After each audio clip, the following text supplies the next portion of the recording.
We are on. Just Guys and God. Welcome to it, ladies and gentlemen. I'm Max Ludo. This is Charles Miller. This is Tracy Figley and JT Bertram. And we just basically gather around a table and talk about a bunch of stuff going on in the news and how we can find God in all of it. And if God's not found in it, how can we implement God? Because wherever God is, things just seem to be a little bit better. Amen. And that's being proven across the country with this recent story. Last week, Pete Hegseth, our Secretary of Defense, led a prayer during a voluntary event at the Pentagon that addressed Jesus as King. Ooh. And invoked his wisdom for guidance, which caused critics to accuse him of violating the U.S. Constitution. And Hegseth noted that the voluntary 30-minute prayer event, which was called the Secretary of Defense Christian Prayer and Worship Service, might become a monthly occurrence, according to the New York Times, to which I say it's about time. I think the history of our country was kind of built a little bit. This just a tad. Also kind of reminds me of what Urban Meyer did that we talked about last week at Ohio State, with telling the story at that recent event about how he threatened to quit as coach if he wasn't given the green light to gather his players on a Sunday to do, well, as if they said, you can't call it church or Bible study, you have to call it something else. And essentially, you call it what you want, but if you say no, I'm leaving. Right. And even the Michigan fans said that was a good move. Every once in a while, you guys do. So what do you? There's hope. We probably shouldn't have sat these two guys together, but Or provided boxing gloves. what do you think about Pete Hegseth? Stamp of approval? You know, long time in the making, or is he crossing the line? My first reaction when I read the story was, have these people that keep shouting about the Constitution ever read it? I'm finding out as I get older, almost no one has ever read it, especially the ones in Washington, D.C. So here's the thing, and they talk about this all the time, but the First Amendment says, there shall be no law created that establishes a religion or prohibiting the free exercise thereof.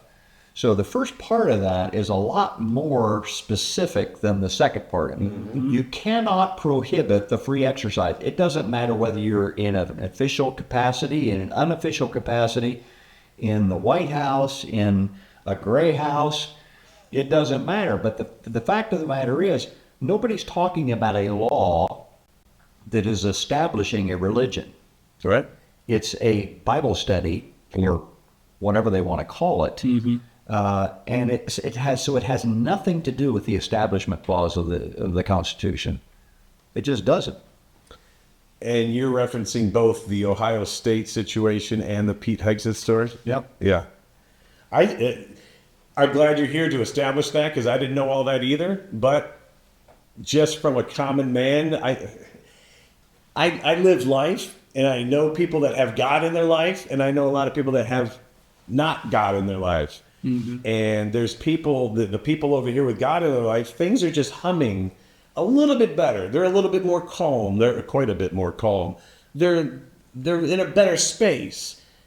These lives over here with no God, or as we're seeing throughout society, it's complete chaos.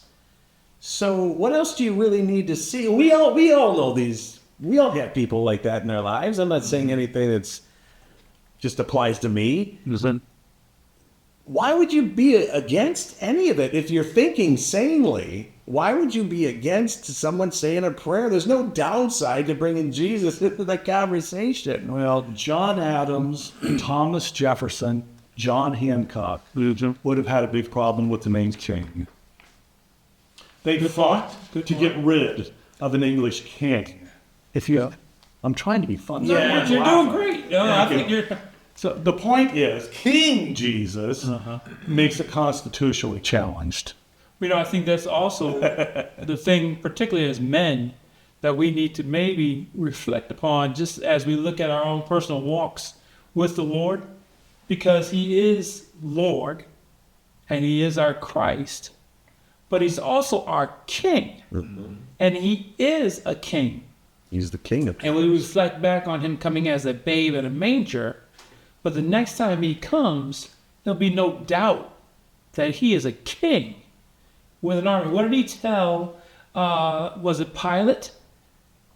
It's like, if my kingdom was of this world, my servants, my soldiers would fight for me. Man.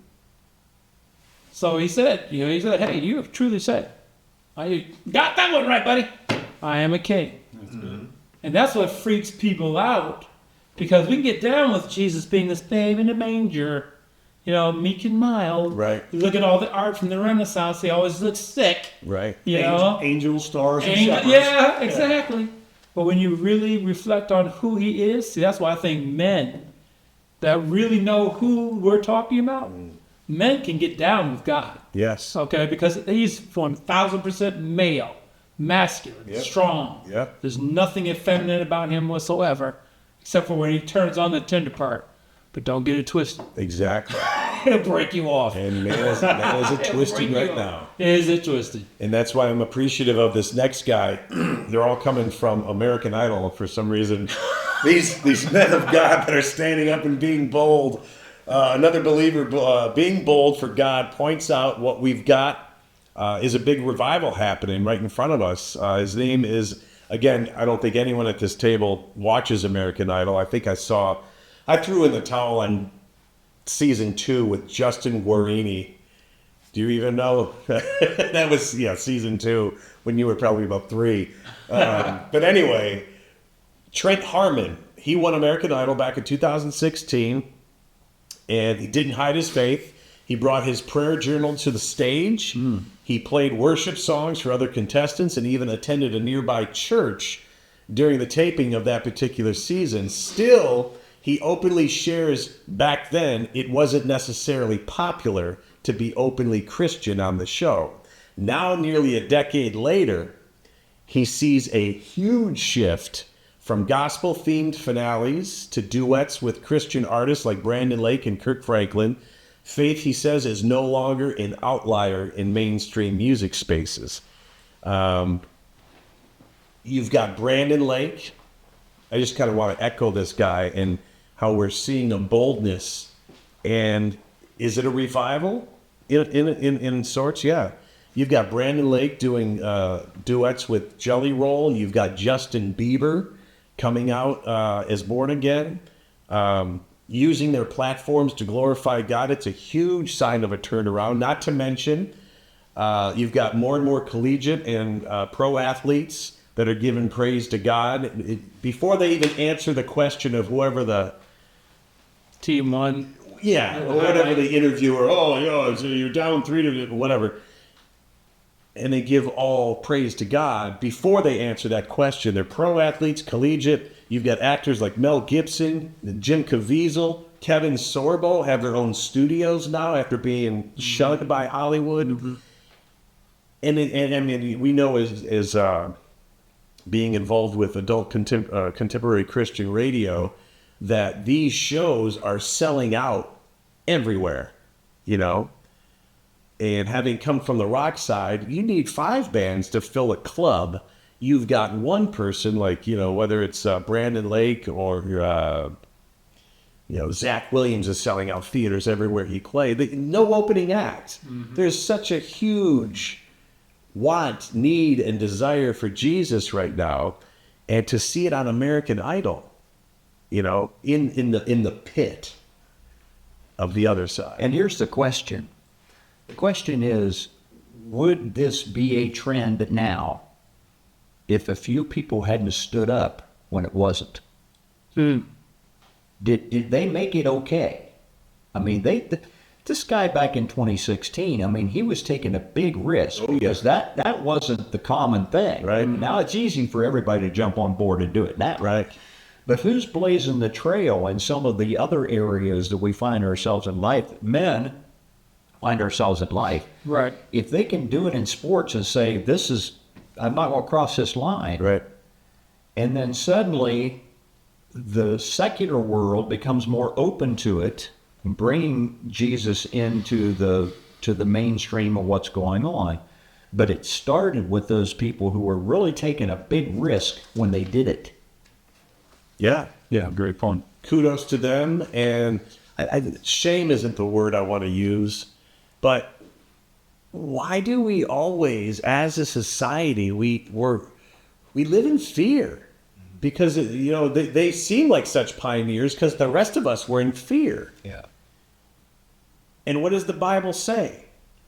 If you're ashamed of me, I'll be ashamed of you. And don't live in fear. Give it to him. Let him have it. And I think that speaks, if we're going to go a little further into the weeds, that speaks into how little society knows about the Bible. And I'm talking about not just people that say they're Christian or other denominations. How little it's the manual, the playbook is right in front of us. It's still in hotel rooms. Even when you're chilling out in a hotel room, you have every opportunity to get steeped on that of the most important word there is. And Let me just push back just a little Okay. bit, right? And praise God for the seemingly public revival or boldness that's coming from artists and so forth, or sports people. I'm also, though, and call me jaded, but I'm also seeing some folks that are kind of poking their head up. I kid you not, I saw, and I think it's probably on, if I can find it, it's got to be out there a lot, right? Eminem, the rap artist, yeah, has some type of faith Christian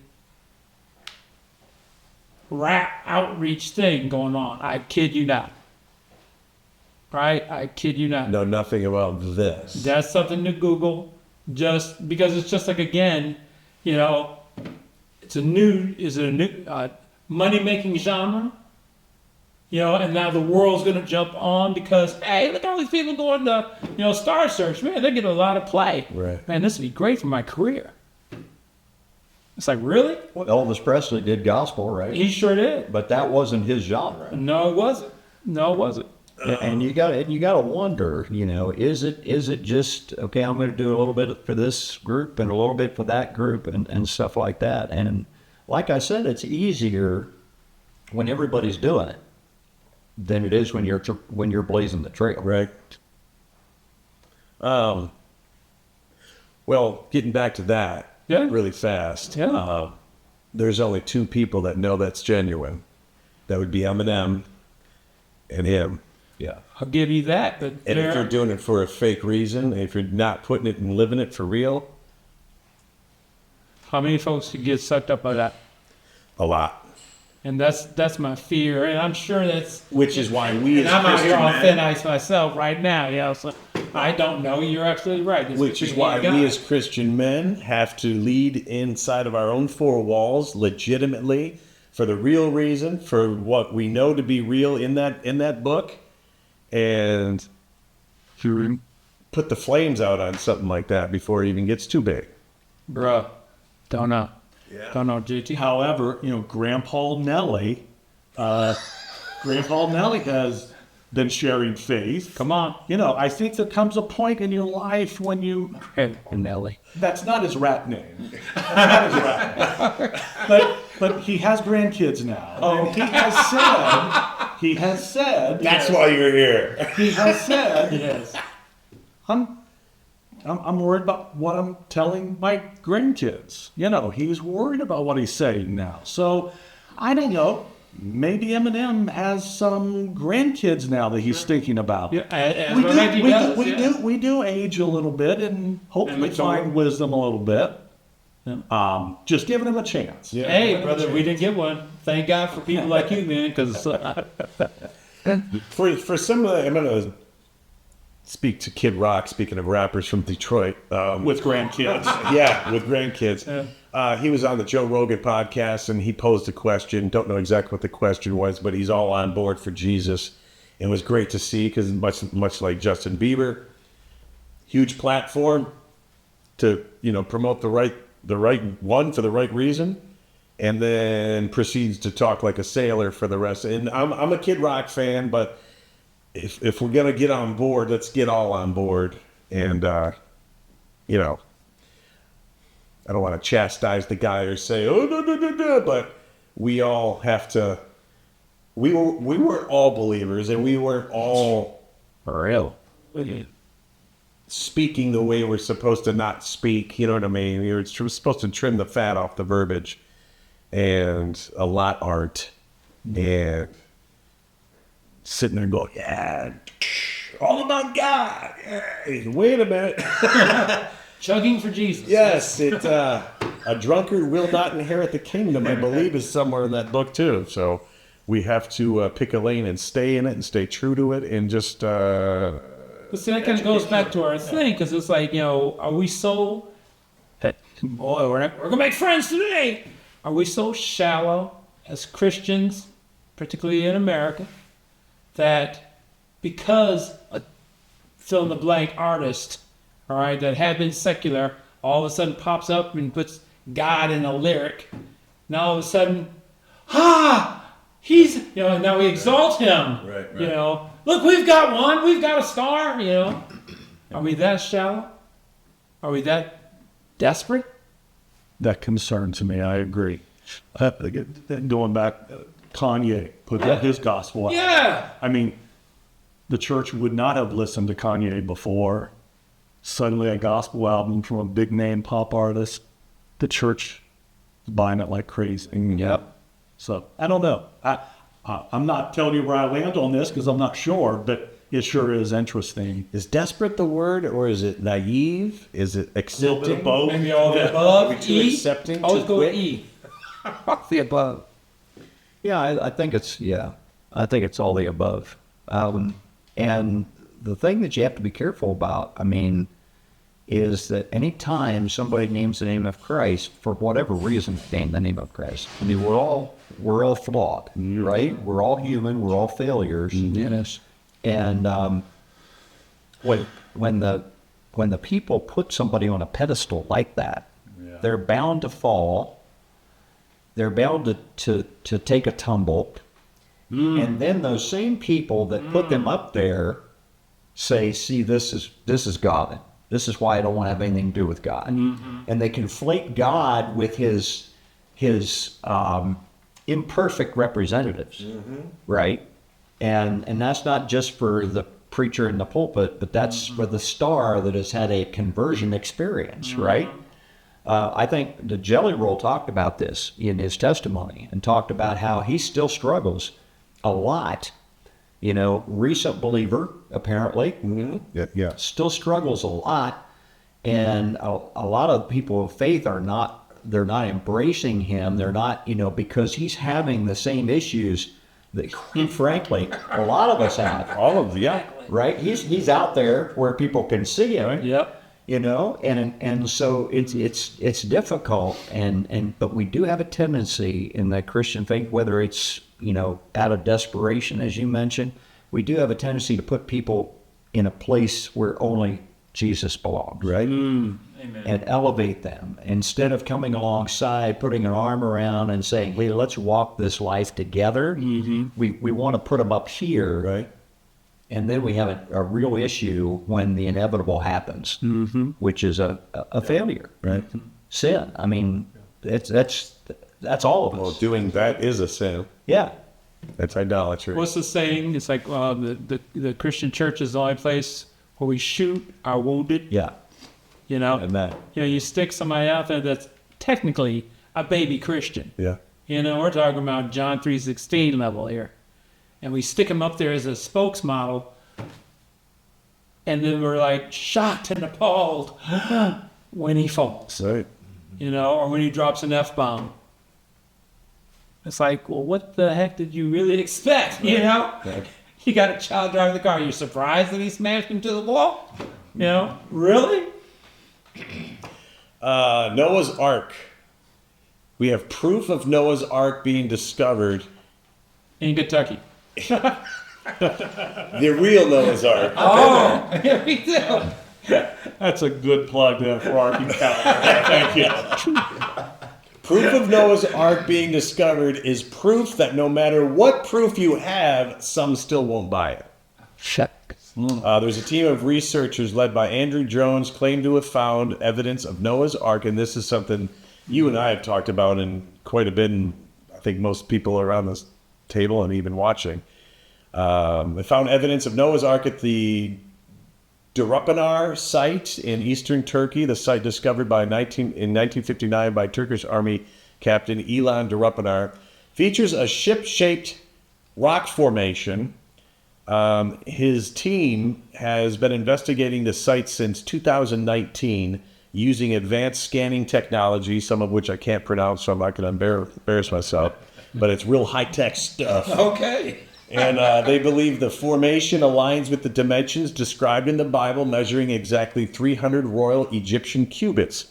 Yet many scientists argue that the rock is just a natural geological formation, though the scans revealed unusual structural patterns beneath the surface, including chambers and corridors extending up to 30 feet underground.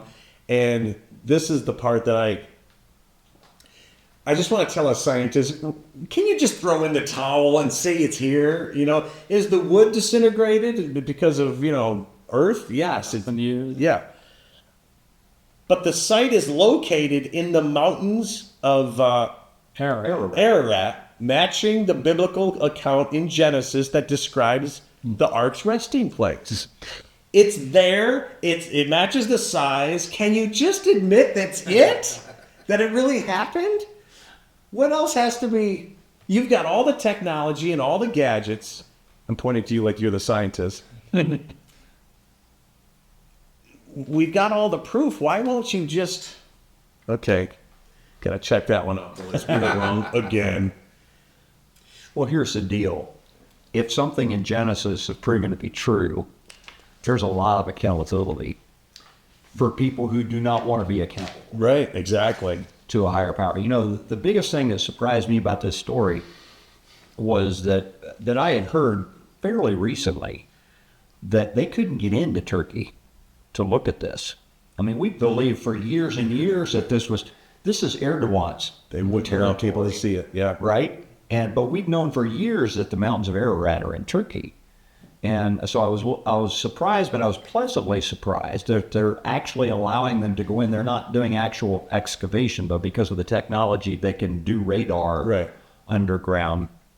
And the presence of potassium, which indicates that there's wood structure under the rock structure. But again, if you don't want to be accountable to a higher power, you're even if you're a scientist, your brain can do a lot of calisthenics to get around that. Manipulating. And who's behind that? Oh yeah, Ain't him. no. I think it's one of those things where it's like, you pull the one thread, and next thing you know, it's unraveling. So it's like if you verify that there is a giant ship structure, we won't even call it an ark. But daggone, that means, oh my God, that means, now you got Jesus and now you got a mess. And we spent all this time proving my scientific method that, God is man. The Big Bang didn't happen. No, it's a bit. Now that takes faith. That takes way more faith. You're exactly than right. believing in an ark, let me tell you. This pin top. Yes. Created all of it. Ooh. All right, we're going to wrap up on that one because that was a fun story. And we'll have another batch of good stories to go to next week on Just Guys and God. I'm Matt Toledo, Tracy Pigley, Charles Miller, and JT Burcham. Thank you for joining us. Give us a like and a share, too, please. Sorry it wasn't nice to point, but we'll see you next week on Just Guys and God.